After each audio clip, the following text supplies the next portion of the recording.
Hello and welcome back to Unite, your one-stop shop for all Pokemon Unite. It's been a while. It's been a long while. We finally have the game. It's finally been released. It's been a year. Yeah, I stopped making videos. I stopped making content. I thought I was going to be able to go until the release of the game, but the joke was on me because the release of the game was way further off than I thought it was. Doesn't matter. We're here now. We have the game. And I want to jump into it with you and give you my thoughts on Pikachu. I want to do a little character guide for you for Pikachu. The reason why I chose Pikachu is because I don't think he's the best character in the game. I do think he has a place in the tier list. I think that he's probably not S tier. He could be A. Definitely at the very minimum is a B tier attacker. And I wanted to go over some things about Pikachu that I think make him the very, very best Pokemon to play if you are a beginner. If you're new to MOBAs, if you're new to Pokemon Unite, you need to pick up Pikachu. And I'm going to explain why. I'm going to show you some gameplay using that knowledge so we can see how he does. Now, today I do have a little bit of a trivia question for you. This was submitted by John Arnold. And that trivia question is, why is Pikachu's tail brown? Okay, no Googling, don't go look it up. You'll find out at the end of the video. That being said, let's hop into his kit.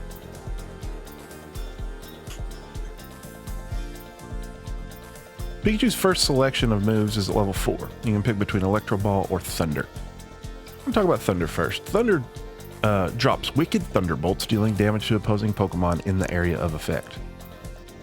This is a ground targeted ability, which means you're going to target an area on the ground, and in that area is where this effect happens. So you can hit multiple Pokemon, you can hit no Pokemon. It's very possible you could miss this ability. It does do a considerable amount of damage. When I'm playing Pikachu, I really like to take Thunder. I think it's great for team fights. I think it's great if you're in a coordinated team. It's great for objectives, for taking down Rotom, for taking down Zapdos or Dreadnought. It's a wonderful ability, and it is a ground target though, so it's pretty easy to miss. That's where Electro Ball comes in. And Electro Ball is the ability that we're going to be using today and the ability that we're going to be talking about today, and one of the reasons why I think Pikachu is such a beginner-friendly character. Electro Ball hurls an electric orb, dealing damage to the opposing Pokemon in the area of effect and leaving them paralyzed for a short time. This move's damage increases the lower the opposing Pokemon's remaining HP is. So the closer to being knocked out the Pokemon is, the more damage Electro Ball does. But why is it such a great move for beginners? Well, the answer is right there under its name, Sure Hit. This is a sure hit. It does not miss. That being said, there are times when this ability is going to not do anything. If you cast it on someone who's in scoring animation, they have some invincibility frames and the Electro Ball can hit them and it won't do any damage to them. There are some moves that give Pokemon invincibility frames. For instance, Cinderace has Feint. So if Cinderace uses Feint right when you cast this, or if the timing is right, the Electro Ball may hit Cinderace and not do any damage. That being said, it's always going to hit. It's not going to miss. It doesn't matter if the Pokemon is leaving the targeting area. So if the Pokemon is suddenly out of range, if you are able to cast it once they are in range, it will track them down like a homing missile. This is huge. If you're worried about positioning, if you're worried about objectives, if you're worried about the map, if you're worried about trying to figure out what you're doing, the last thing you want to be worrying about is aiming your attacks and making sure that they hit. You cast Electro Ball and it's going to hit. And the great thing about Electro Ball is it does a considerable amount of damage. And you're going to see in the video later how much damage it can actually do. Now, what do we pair Electro Ball with? We have two options. We have Thunderbolt, which attacks with a strong electric blast, dealing damage to opposing Pokemon in the area of effect and leaving them unable to act. This is another ground targeted ability. It works extremely well with Thunder, which we just talked about, because it stops them from moving for just a second. So if you can stop them from moving for just a second and then you can throw Thunder on top of them, it's hard for them to get away, it's hard for them to get out of it, and they take a lot of damage. However, today we're going to be using Volt Tackle. Volt Tackle is another great ability. that is like a targeted ability. So you just pick the Pokemon you want and it goes after it. Now, this is a little different. The Pokemon can get out of the way. Once it's cast, Pokemon can move beyond the boundaries of its range. However, once it hits, it knocks the Pokemon in the air for a short time and it does a considerable amount of damage. So it's very, very easy to use and it goes well with Electro Ball. So in today's video, during the gameplay, I'm going to show you Volt Tackle and Electro Ball, which are my choices if you are trying to learn the game, trying to get more knowledge of how the game works, and you don't want to really worry about aiming abilities as much. I think you should pick up Pikachu, who is free at the beginning of the game. He's one of the 5 that you can choose to start with, and then use Electro Ball and Volt Tackle. I think that's the way to go. His kit, what the best attacks are, the most strong attacks are. Some people think it actually is Electro Ball and Volt Tackle. I like Thunder and Thunderbolt. I'm not sure which one does more damage. I haven't run those numbers. Thunder and Thunderbolt's kind of how I like to play it. But then again, I've played MOBAs before. I also played the entire time of the Canadian beta, and I also played the Japanese stress test. So I have a little bit more experience with Pokemon Unite, and also have a little bit of experience with MOBAs. So it's not as foreign to me aiming abilities. However, Electro Ball and Volt Tackle are very fun and very good abilities as well. Pikachu's Unite move is another reason why he's great for beginners. It's an area of effect around Pikachu, and it's almost like thunder times 10. It amplifies out from around Pikachu, and it moves with Pikachu, and it is very, very strong. And you don't have to aim it; you just have to make sure that they are in that area of effect, and it will hit them.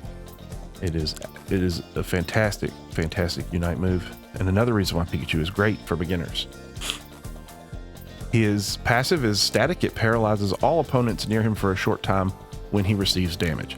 So it does go on cooldown after it's triggered. So if you get attacked by 2 different enemies right after one another, the second one won't be paralyzed, but it is very nice if you are trying to get away and someone hits you, it's going to slow them down. So it's great for kind of escapability. It's great for getting into team fights and slowing somebody down. And if they make the mistake of hitting you while they're trying to run away, it's going to slow them down as well. So, and then his boosted is every 3rd attack. He has a boosted attack, does more damage, and it also paralyzes for a short time when it hits them. Let's talk about Pikachu's held items. What held items should you give Pikachu?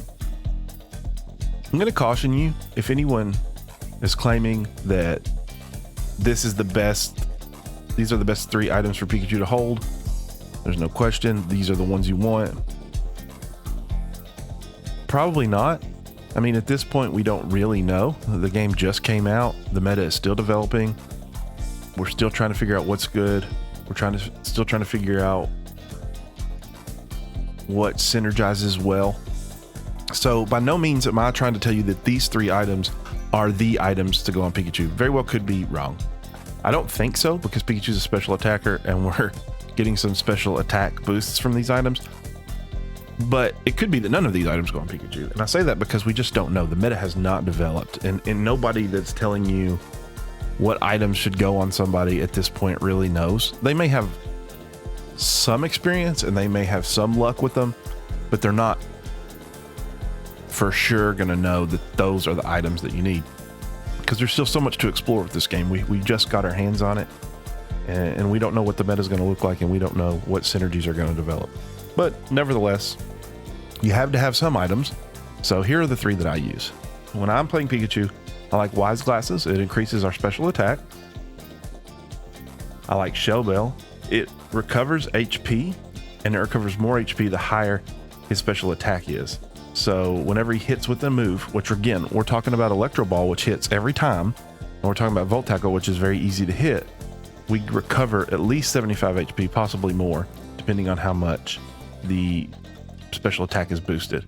So it pairs really well with Wise Glasses, and it's also going to pair really well with the 3rd item I'm using, which is Special Attack Specs, which means whenever Pikachu scores a goal, or whenever this Pokemon scores a goal, special attack is going to increase by 16. That means every time we score a goal, we get extra special attack. The important thing to note about this is whether it's 1 point or 50 points, we get 16 extra special attack. So when you're playing with special attack specs, you're going to want to score early and often. You get 5 captured Pokemon and you can get to the goal and score them. You get 7, score them. You don't need to build up a bunch of captured Pokemon. You want to score early and often to start getting those stacks of 16 extra special attack.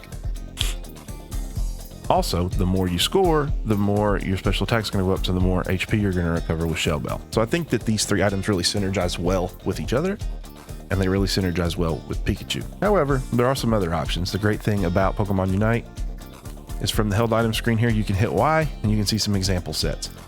So the game's going to give you a recommendation if you want an offensive Pikachu. It's going to give you a recommendation if you want a scoring Pikachu.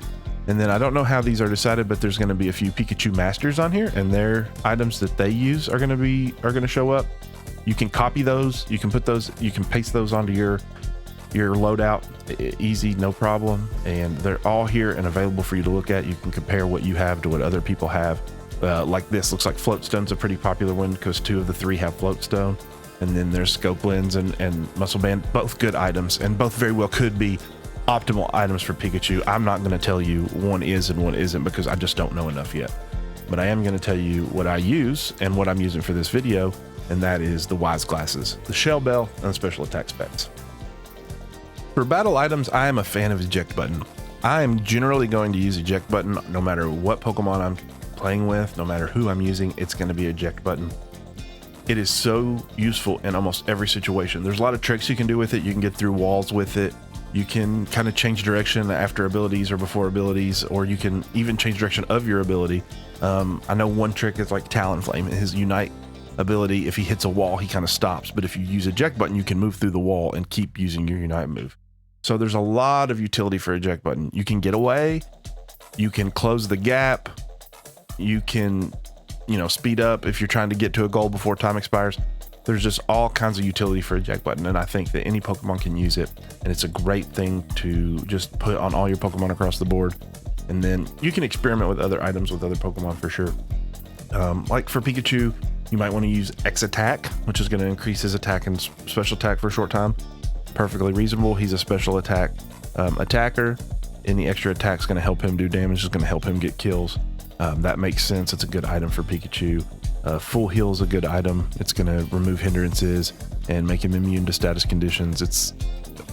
It's useful in a lot of different ways, especially if you don't want to get interrupted doing damage, or you don't want to get interrupted trying to run away, or if like you're playing against Wigglytuff, might be perfect to throw Full Heal on there. And then Goal Getter. Goal Getter is an interesting item. I like it. I used it a little bit during the Canadian beta. It doubles your goal scoring speed. I don't know that it's best for what we're trying to accomplish, because we are trying to score a lot of little goals, a lot of small point goals, and those don't take long to score anyway. Goal Getter is, I think, more of something you're going to use on a character that is collecting a lot of captured Pokemon and scoring them all at once.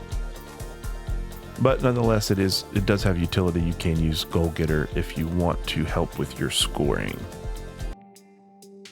All right, let's jump into a gameplay video of me on Pikachu using Electro Ball and Volt Tackle. Already one mistake. I forgot to switch my item from Potion to the Eject Button.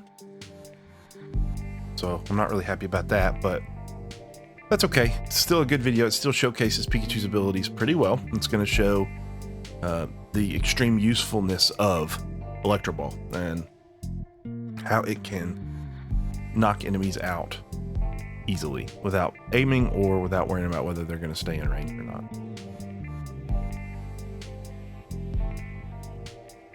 I also called to go top lane. In the battle preparation stage, you can pick which lane you want to go and let your teammates know where you're going to go.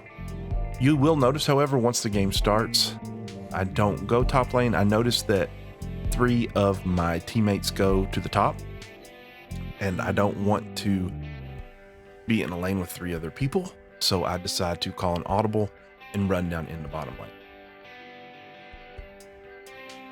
This is important because you can be stubborn and you can go top lane. You called top lane.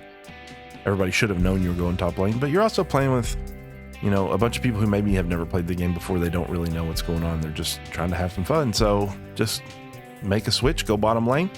Me and this Garchomp or Gibble are gonna be okay down here. and we're going to be able to ultimately win this game. And I think that first decision that I made is a big reason, not the big reason why, but an important reason why we weren't clogged up at the top stealing experience from one another.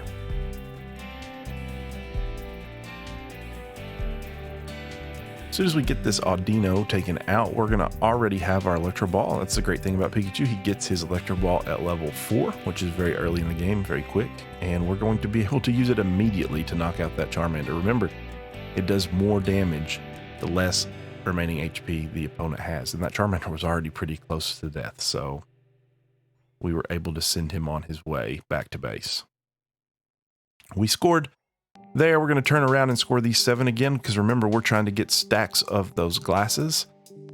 We want as many stacks of special attack as we can get, and we get those by scoring a goal. Whether it's 1 captured Pokemon, 20 captured Pokemon, or 50 captured Pokemon, we get a stack of special attack every time we score. So we're going to try and score a lot. As in many times, not as in a lot at one time. This Charmander, he's a level down. He gets a little too close to Pikachu. He could have contested that Vespiquen from a different spot on the map and not been in as much danger. Ends up kind of hurting him. This Gibble here, he also makes a mistake. I'm going to back off here because he has a lot of sustain around him, and I don't really want to fight him in his base, but he's going to follow me, which is a mistake. And I'm going to turn around and hit him with Volt Tackle and Electro Ball, and he's just not going to be able to survive that. Again, this Charmander is pushing. He's out leveled by 3. He really shouldn't be doing that. And we're going to be able to clean him up again. I don't finish off that Audino because I don't know when the Gibble's going to be back, and he just got back in time, and I didn't want a delay in scoring, so I didn't want too many points because I wanted to be able to score and get another stack of special attack. So we were able to do that. Gibble, who is 2 levels down, is fighting into me. Not a good decision. Being up 2 levels is huge, especially at this stage in the game. You're not going to want to take one-on-one fights with anybody if you are down 2 levels. And that's an example of why. Just there was no threat there to me.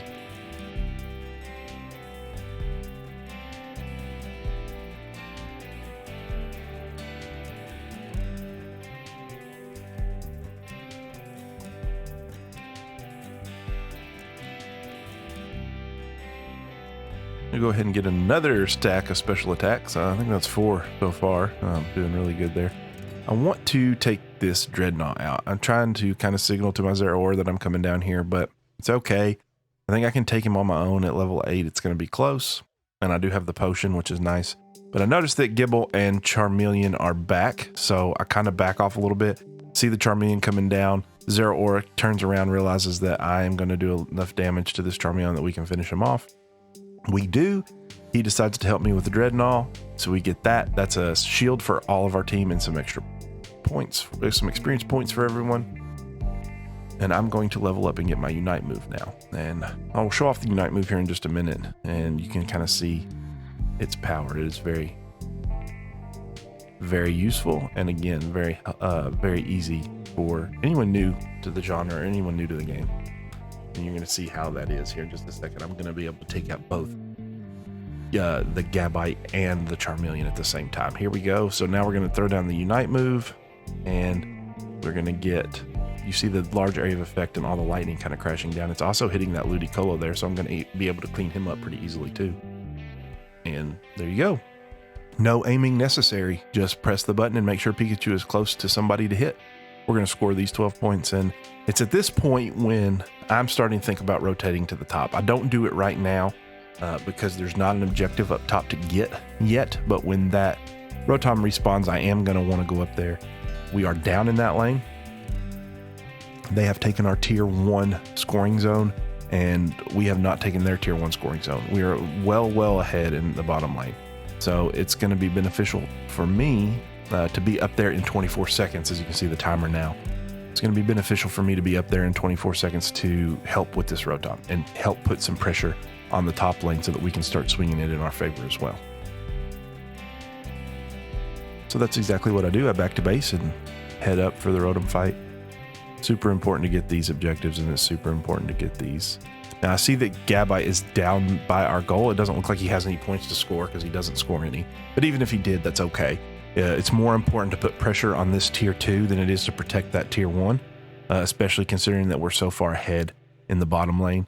I don't even think they're going to be able to, and in fact they don't, destroy that goal, even with no one down there defending it. They just don't have enough points to do it because we've done so well down there.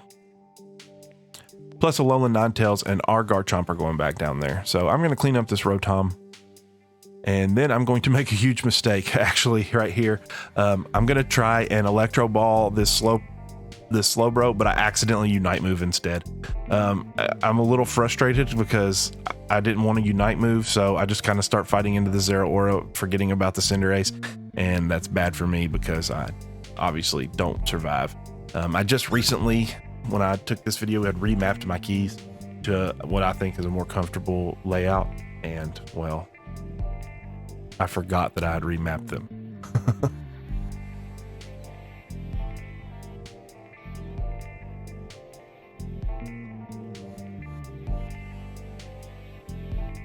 So now that I'm back, we've gotten that pressure on the top lane. I'm going to go back down to the bottom lane and see what I can do. This is a good, what's coming up here is a good example of how powerful Electro Ball is. So the Charizard is actually going to use his Unite move, but he's almost dead. So he's going to use his Unite move. He's going to pick up the Garchomp. And now when he lands, I cast the Electro Ball, and even though he moves out of range, it still tracks him down and knocks him out. So he's trying to land and kind of run away, but because I could target him for that split second, I'm able to cast Electro Ball, and it's going to get him and it's going to knock him out. And I didn't really even need to target him. I just had to press the button because he was the only Pokemon within range, so that was who it was going to go after. So super easy. That was a super easy KO. It's a matter of just hitting your ability button, and it's going to track them down and get them. There you can see the knockout from Cinderace. He does almost half the damage with just his basic attack. He is a basic attack machine. Another very good character, and a decent for starting out, because he does a lot of his damage through basic attacks, and everybody knows how to basic attack. So basic attack is kind of like Electro Ball, right? Like it's going to hit every time. It's going to hit a target. Now, whether it's the target you want or not, that's what you got to figure out, but at least it's not going to miss. So Cinderace is another very good character. Now what I'm doing here is Zapdos is getting ready to spawn, and we are ahead. I don't want to fight Zapdos. We don't necessarily need Zapdos. We're going to win if we keep playing as well as we are. But what we don't want is we don't want them getting Zapdos. So I'm making sure that they're not going to start the Zapdos fight. Then I'm going to go on and go down here to bottom lane. I'm going to see the Zeraora back by our tier 1 scoring zone. So I'm going to turn around and go and finish him off. And this is kind of where I would say make a mistake.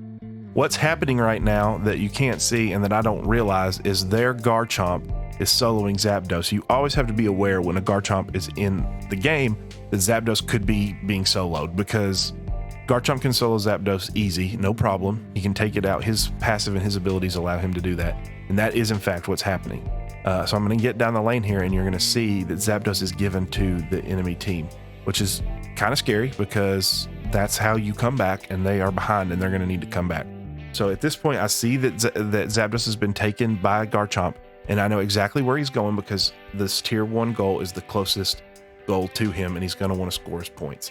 So what I'm going to do is I'll use my Volt Tackle and my Unite move to make sure that he does not touch that goal. Because all he has to do is touch it and hit X, and he's going to score because of the Zapdos buff. I'm able to protect this goal through the Zapdos buff, and that pretty much guarantees that we're going to win. From here on out, the next 30 seconds, I'm just going to set around down here and protect our goal that has only 11 before it's broken.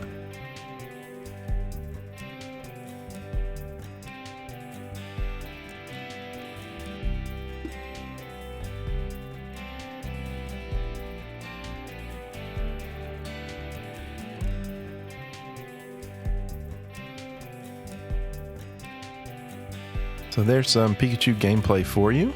We are able to win this match pretty handily. I think I spoiled that at the beginning when I was talking, that I did say we would ultimately win, and we did. 573 to 163.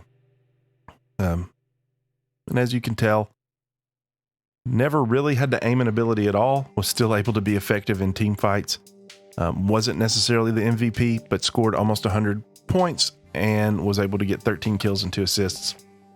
So not a bad go, if you ask me, and very easy to do. Very stress-free. You're not having to aim abilities. You're able to be impactful in team fights, and you're able to make a difference. So that's why I think Pikachu is the perfect Pokemon for you if you're just starting out and you want to learn the game.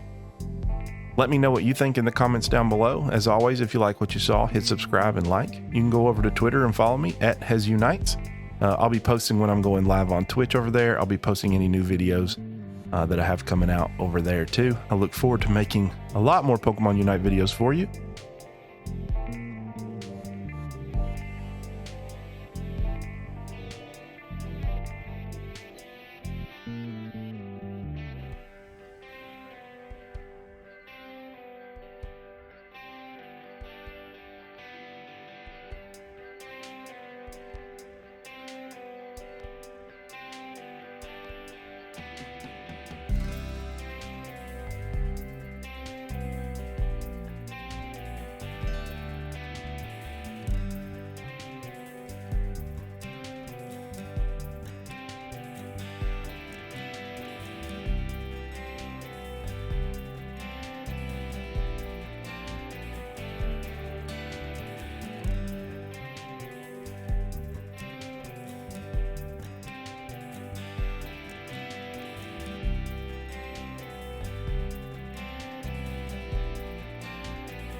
And before we go, let's go ahead and get the answer to our question that we had earlier. And that is, why is the base of Pikachu's tail brown? And I hope you didn't look it up. I don't know if you figured it out or not, but the answer is actually very simple. The base of Pikachu's tail is brown because his arms are too short and he can't wipe.